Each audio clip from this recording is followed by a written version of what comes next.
Bab 908, Wira tidak sedang menyanjung Taufik, dia benar-benar berpikir demikian. Dia mengetahui kemampuan Taufik dengan baik.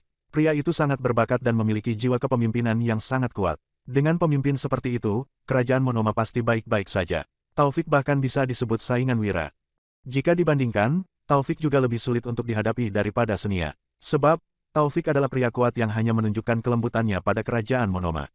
Sebaliknya, dia sangat kejam terhadap orang luar. Baik itu pada keluarga Juwanto ataupun Wira. Tempo hari, Taufik juga telah memperingatkan Wira. Cepat atau lambat, mereka berdua akan berhadapan. Jika Taufik mampu menguasai dunia, dia tidak akan melepaskan Wira. Rizka tersenyum. Dia tahu betul tentang kemampuan kakaknya, tetapi kekacauan di dunia tetap membuatnya sangat khawatir. Rizka bukan orang yang haus darah, dia juga tidak menyukai konflik. Jadi, dia juga tidak berdaya dalam hal semacam ini. Kakakku bilang dia ingin bertemu denganmu hari ini, ujar Rizka. Wira tertegun sejenak, tetapi tidak menolak. Setelah memasuki istana, dia segera menghadap Taufik. Wira, kudengar kamu akan pulang besok, iya? Tanya Taufik sambil tersenyum. Wira mengangguk dan menjawab, ya, aku akan berangkat besok. Apa kamu sudah memikirkan masalah keluarga Juwanto? Apa yang akan kamu lakukan? Tanya Taufik. Taufik punya dua tujuan menanyakan hal ini. Pertama, dia ingin tahu strategi Wira menghadapi keluarga Juwanto. Kedua, dia juga ingin tahu bagaimana Wira akan membantu mereka menyingkirkan keluarga Juwanto. Wira tersenyum dan berkata, sekarang bukan waktu yang tepat. Fokus keluarga Juwanto bukan pada kamu dan aku. Setelah memotong pilihan alternatifnya kali ini, kutebak mereka nggak akan bersabar lebih lama lagi. Kalau memang memungkinkan, hanya satu hal yang harus dilakukan, yakni mengulur waktu mereka. Taufik tertegun sejenak. Mengulur waktu, apa maksud Wira? Wira bisa melihat kebingungan di wajah Taufik. Dia lantas tertawa dan menjelaskan, cukup mengulur waktu mereka. Situasi saat ini sedang kacau dan keluarga Juwanto nggak bisa tenang lagi. Kita lihat apa yang akan dilakukan keluarga Juwanto. Mendengar itu, Taufik pun paham. Mengulur waktu sebenarnya bisa diartikan sebagai tidak peduli. Selama mereka mengabaikan keluarga Juwanto, tidak akan ada ancaman. Lagi pula, pihak yang harus dihadapi keluarga Juwanto saat ini bukanlah kerajaan Monoma, melainkan keluarga lain. Baiklah, aku mengerti, ujar Taufik sambil tersenyum. Diam-diam, dia memuji strategi Wira yang bagus. Fokus keluarga Juwanto saat ini tertuju pada Raja Kerajaan Nuala. Daripada melawan mereka, lebih baik keluarga Juwanto memenangkan tampuk kekuasaan Kerajaan Nuala. Tapi, keluarga Juwanto nggak mungkin menyerah begitu saja. Mereka mungkin bakal menawarkan imbalan yang lebih besar untuk merayumu, kata Wira sambil tersenyum. Taufik tertawa makin keras, dia diam-diam berpikir bahwa Wira benar-benar licik. Bisa-bisanya Wira memikirkan siasat ini. Namun, siasat ini memang yang terbaik. Mereka tinggal duduk diam dan menunggu keluarga Juwanto menawarkan imbalan yang lebih besar. Setelah mengobrol cukup lama dengan Taufik, Wira pun undur diri. Keesokan paginya, dia memulai perjalanan menuju kerajaan Nuala. Saat ini, ketiga wanita Wira yang berada di Provinsi Suntra merasa sangat cemas. Meskipun Wira baru pergi selama 3 hari, hati mereka selalu dirundung gelisah. Bagaimanapun, perjalanan Wira kali ini penuh dengan bahaya. Setidaknya, ada keluarga Juwanto yang tidak akan melepaskannya. Mereka tidak tahu, saat ini keluarga Juwanto tidak sedang mengkhawatirkan tentang Wira. Fokus mereka telah beralih pada Raja Bakir. Bab 909, ketika pergi ke kerajaan Monoma, Wira menempuh perjalanan selama 1 hari. Saat kembali, dia tentu membutuhkan waktu 1 hari juga. Setelah matahari terbenam, Wira akhirnya telah memasuki kota. Saat Wira kembali ke penginapan, ketiga istrinya langsung menangis terharu begitu melihatnya. Meskipun hanya 3 hari, mereka sangatlah khawatir. Melihat situasi ini, dia tak kuasa bertanya sambil tersenyum, hahaha. Aku sudah berjanji bahwa kali ini aku akan kembali dengan cepat. Kenapa kalian masih khawatir? Namun, Wulan malah tak kuasa berkata, aku nggak khawatir. Hanya Dian dan Dewina yang mengkhawatirkanmu. Mereka berdua nggak bisa tidur dengan tenang selama 3 hari ini. Setelah mendengar perkataan Wulan, Dian dan Dewina tentu tidak terima. Dian berkata dengan nada dingin, entah siapa yang nggak mau makan dan minum selama 3 hari ini, bahkan selalu berdiri di depan pintu. Benar, bisa-bisanya hanya meledek kita. Tuan Wira, Kak Wulan adalah orang yang paling mengkhawatirkanmu. Timpal Dewina. Kedua wanita itu langsung membantah perkataan Wulan. Saat mendengar itu, Wira pun sontak tertawa terbahak-bahak. Malam itu, ketika berbaring di atas ranjang, Wulan memeluk Wira dengan lembut sembari berkata, sayang, setelah pulang nanti, ayo kita urus pernikahannya. Dian dan Dewina sepertinya sudah nggak sabar. Wulan menyampaikan pendapatnya secara tergesa-gesa. Kedua wanita itu sama-sama mencintai Wira seperti dirinya. Tanpa upacara pernikahan yang resmi, mereka tentu tidak berani memiliki kontak fisik yang lebih intim dengan Wira. Seperti saat ini, baik Dian maupun Dewina, mereka juga ingin memeluk Wira seperti yang dilakukan oleh Wulan. Sayangnya, mereka masih merasa tidak enak sekarang. Mendengar perkataan ini, Wira yang memahami maksudnya pun berkata sambil tersenyum, baiklah. Setelah pulang nanti, kita akan mengadakan acara pernikahan. Wira tentunya tidak boleh mengecewakan kedua wanita cantik itu. Pada saat ini, mata Wulan tiba-tiba bergerak dengan indah dan menawan, lalu dia berkata, sayang, kamu bisa mendapatkan aku sekarang. Wira tertegun sejenak sebelum berkata, bukannya kita sudah sepakat untuk menunggu sampai malam pertama untuk hal ini. Kenapa kamu membicarakan itu sekarang? Sementara itu, Wulan malah menatap Wira dengan tatapan penuh kasih sayang seraya berkata dengan lembut, aku nggak peduli dengan pernikahan. Aku hanya ingin bisa bersamamu untuk selamanya. Apalagi, kita sudah lama menjadi pasangan suami istri. Malam pertama kita sudah lewat. Sayang, tolong jangan menolakku lagi, ya. Setelah berpisah dengan Wira selama beberapa hari ini, hatinya terasa sangat hampa. Baik terakhir kali maupun kali ini, tidak peduli berapa lama Wira bepergian, selama Wulan tahu bahwa suaminya dalam bahaya, waktu sehari, sebulan, bahkan setahun pun sama-sama menderita baginya. Itu sebabnya, Wulan tidak ingin meninggalkan penyesalan. Dia ingin segera menjadi wanita Wira. Wira masih ingin mengatakan sesuatu, tetapi bibir Wulan sudah membungkamnya. Keduanya pun bermesraan dalam kelembutan tersebut. Namun, ini membuat Dian dan Dewina yang berada di ruang sebelah menderita. Wajah kedua wanita itu memerah. Tatapan mereka terlihat malu-malu dan penuh harap. Intinya, mereka tidak dapat tidur nyenyak pada malam ini. Keesokan paginya, Wira bangun lebih awal. Ketika melihat wanita cantik di sampingnya, dia merasa sangat puas. Semalam, Wira tidak mampu menahan godaan dari Wulan. Bukan karena tidak ingin menahan diri, melainkan dia tidak ingin mengecewakan Wulan. Wira juga menyadari bahwa mereka lebih sering berpisah selama beberapa waktu ini.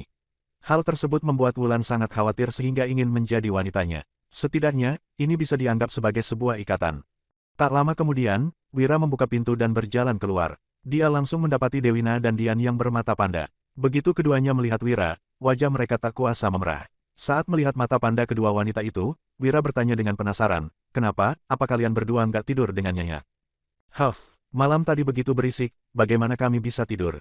Tanya Dewina dengan kesal. Bab 910.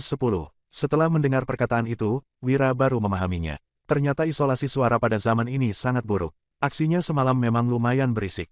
Hahaha, Wira sontak tertawa. Pada saat ini, Wulan juga sudah bangun. Ketika melihat kedua wanita itu, dia pun merasa tidak enak. Pagi ini, suasana ketika mereka menyantap sarapan terasa agak canggung. Setelah sarapan, Wira langsung pergi ke Provinsi Suntra. Tokonya sudah diatur dengan baik.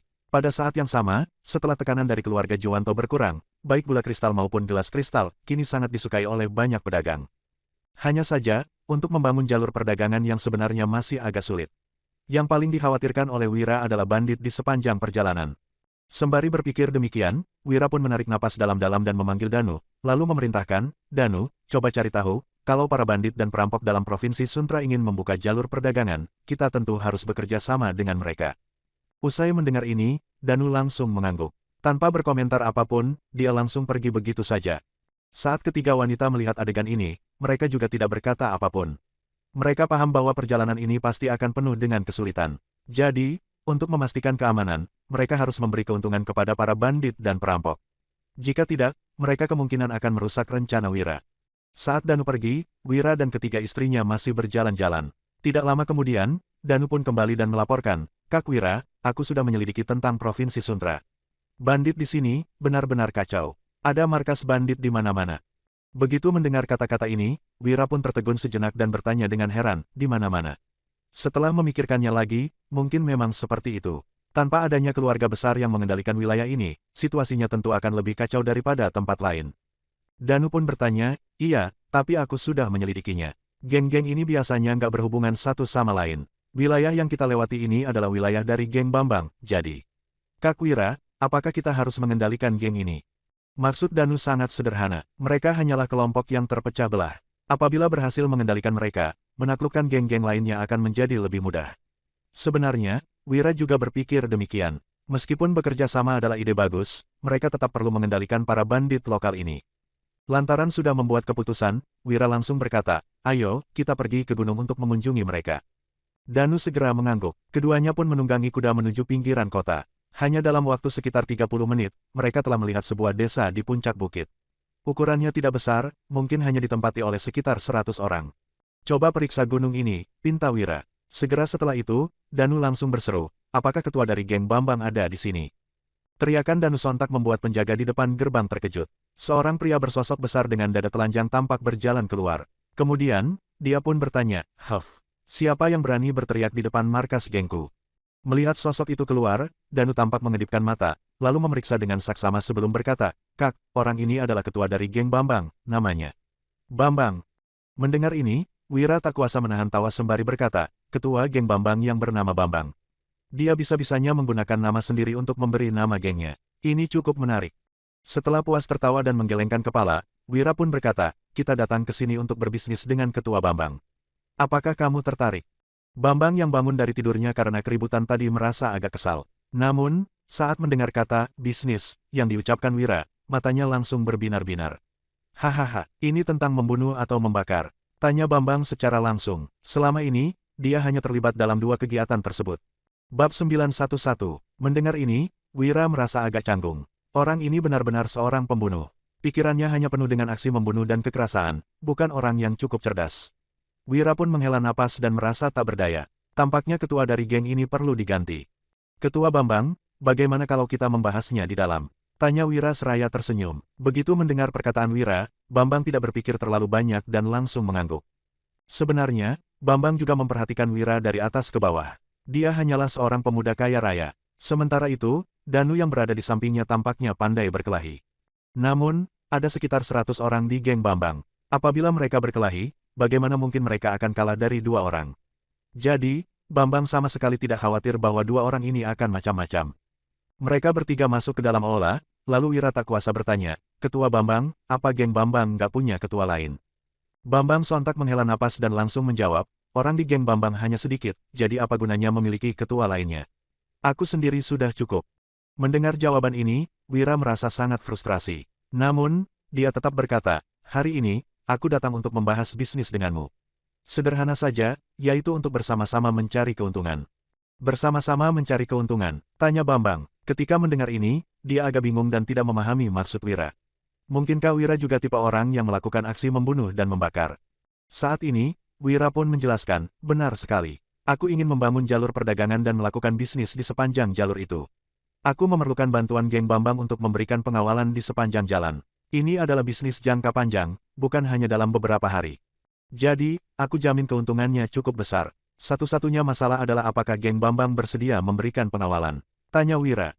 Mendengar ini, Bambang sontak merasa gembira dan buru-buru bertanya, "Apa barang berharga ini?" Matanya bahkan berbinar-binar. Dia pernah mendengar tentang pengawalan barang berharga, tetapi belum pernah melakukannya sendiri. Bambang berencana untuk merampok Wira secara langsung. Memangnya berapa banyak uang yang bisa didapatkan dari pengawalan sepanjang jalan? Apabila langsung merampok, Bambang akan mendapatkan keuntungan besar. Wira pun melirik Bambang sekilas dan segera memahami isi pikirannya. Setelah itu, dia pun menjawab, "Ketua Bambang, barang ini adalah gelas kristal bernilai puluhan juta gabak." Usai mendengar perkataannya, Bambang sontak tercengang. Segera setelah itu, dia berkata, "Hahaha, ternyata begitu berharga, bagus sekali." Usai berkata demikian, Bambang segera memanggil para bawahannya. Kemudian, 20 hingga 30 bandit segera datang dengan membawa senjata. Melihat situasi ini, Wira pun menatap Bambang seraya tersenyum acuh tak acuh. "Ketua Bambang, apa maksudmu?" "Apa maksudku? Apa kamu masih belum mengerti?" tanya Bambang. Dia sontak tertawa terbahak-bahak, lalu menunjuk ke arah Danu dan berkata secara tak acuh, "Kamu, pulanglah dan bawa kemari beberapa gelas kristal untukku. Dia akan menjadi sandera. Kalau kamu nggak melakukannya, aku akan membunuhnya langsung." Begitu mendengar perkataannya, Wira pun menghela napas, lalu berkata, "Ketua Bambang, aku datang untuk berbisnis denganmu, tapi kamu malah ingin membunuhku. Itu sama saja dengan menghancurkan masa depanmu sendiri." Bambang segera mendengus dingin seraya berkata, "Menghancurkan masa depan? Sungguh lucu. Berapa banyak uang yang bisa aku dapatkan dengan mengawal kalian? Merampok besar-besaran baru disebut menghasilkan uang." Bambang memiliki pemahaman yang baik, tetapi sayangnya dia tidak paham akan satu hal. Merampok memang bisa membuatnya kaya. Namun, dia juga harus mampu bertahan hidup untuk menikmati kekayaannya. "Ternyata kamu punya pemikiran seperti itu. Kalau begitu, maafkan aku." Usai berkata demikian, Wira melihat ke arah semua orang dan berkata dengan acuh tak acuh, "Mulai hari ini, ketua geng Bambang akan diganti. Pertimbangkan baik-baik, apa kalian ingin bergabung denganku atau tetap setia pada ketua Bambang?" Bab 912. Usai mendengar perkataan Wira, anggota geng Bambang tampak kebingungan. Mengganti ketua geng Bambang, apakah Wira tidak waras? Beraninya dia mengatakan hal seperti itu di wilayah mereka. "Hahaha, Wira, Kamu memang menarik. Beraninya kamu berbicara seperti itu kepada anak buahku dan bahkan di wilayahku. Kamu benar-benar mencari mati, ujar Bambang. Dia pun memandang Wira dengan sinis, seolah-olah melihat lelucon terbesar dalam hidupnya. Sementara itu, Wira hanya tersenyum dan tidak memedulikan Bambang. Sebaliknya, dia terus menatap para anak buah Bambang. Namun, mereka mengecewakan Wira karena tidak ada yang berani bergabung dengannya. Melihat situasi ini, Wira pun bertanya, kalian gak berani, kan? Bagaimana kalau ketua kalian mati? Apa kalian akan bersedia bekerja sama denganku? Saat mengatakan ini, Wira seolah-olah sedang mengatakan sesuatu yang sepele. Hal ini membuat semua orang makin kebingungan. Padahal, ada begitu banyak anggota geng mereka yang mengepung Wira dan Danu, tetapi dia bisa-bisanya mengancam ingin membunuh Bambang. Pria ini pasti tidak waras. Bambang juga merasa begitu. Pada saat yang sama, dia telah kehilangan kesabaran. Itu sebabnya, Bambang sontak melambaikan tangannya sambil berseru, tangkap Wira. Mendengar ini, Wira pun menggeleng dan berkata acuh tak acuh, bunuhlah. Danu yang menerima perintah langsung mengeluarkan senapan. Sebelum semua orang menyadarinya, dia telah menembak kepala Bambang. Seiring terdengarnya suara tembakan, satu peluru langsung mengakhiri nyawa Bambang. Raut wajah Bambang masih tampak meremehkan. Alhasil, ekspresi ini pun terabadikan selamanya. Segera setelah itu, sosok Bambang jatuh dengan gemetar dan benar-benar kehilangan nyawa. Pada saat itu, anggota geng Bambang sangat tercengang. Bajingan, beraninya membunuh ketua kami. Kalian harus membayar dengan nyawa kalian. Entah siapa yang berkata demikian, tetapi anggota geng lainnya langsung murka. Bunuh mereka, cepat bunuh mereka. Usai berkata demikian, orang-orang itu langsung bergegas menuju Wira dan Danu. Namun, pada saat ini Danu lagi-lagi mengangkat senapan dan langsung menembakkan 5 peluru berturut-turut. Seiring dengan meluncurnya 5 peluru, 5 anak buah lainnya langsung kehilangan nyawa. Di momen ini, semua orang akhirnya menenangkan diri. Mereka menatap senapan yang dipegang Danu dan tampak tercengang. Mereka belum pernah melihat senjata seperti ini sebelumnya dan hanya pernah mendengar tentangnya. Satu tembakan Danu mampu merenggut nyawa satu orang. Bagaimana mungkin mereka bisa melawan? Sekarang, kalian sudah bisa memikirkan perkataanku barusan, kan? Tanya Wira sambil tersenyum. Kemudian, dia duduk di sana dan lanjut minum teh. Para anggota geng Bambang saling memandang dan ketakutan. Barusan, mereka tidak memahami maksud Wira, tetapi sekarang mereka telah memahaminya. Dia benar-benar memiliki kemampuan itu. Saat ini, Wira kembali menjelaskan, aku adalah seorang pedagang yang ingin membangun jalur perdagangan. Kalian hanya perlu membiarkan barang-barang daganganku lewat. Setiap kalinya, aku akan membayar biaya perjalanan dan perlindungan. Ini adalah kerjasama jangka panjang. Tapi, jangan mencoba untuk mengincar barang daganganku. Aku pasti akan langsung membunuh orang itu. Jadi apa kalian bersedia bekerja sama? Tanya Wira seraya menatap anggota geng Bambang. Di antara mereka, orang yang berada di barisan depan tampak mengedipkan mata. Setelah berpikir sejenak, dia langsung berkata, Tuan Wira, kami bersedia. Omong kosong, tentu saja mereka bersedia. Wira bahkan sudah membunuh ketua mereka. Apakah mereka masih berani mengatakan tidak bersedia? Apalagi, ini adalah bisnis jangka panjang. Jika benar-benar berhasil, mereka akan mendapatkan banyak uang. Bagaimanapun, mereka masih perlu mencari nafkah. Bab 913. Hanya saja, meskipun mereka bersedia, situasinya tidaklah semudah itu. Tuan Wira, kami mungkin bersedia, tapi, selain geng Bambang, masih ada banyak geng lain. Geng Bambang memang geng terbesar, tapi, kamu seharusnya memahami aturan yang berlaku di antara geng. Kami nggak bisa mengendalikan semuanya seperti itu. Mereka khawatir akan masalah ini. Setiap orang pasti bersedia menghasilkan uang. Namun, mereka juga perlu mempertahankan nyawa untuk dapat menikmati uang mereka.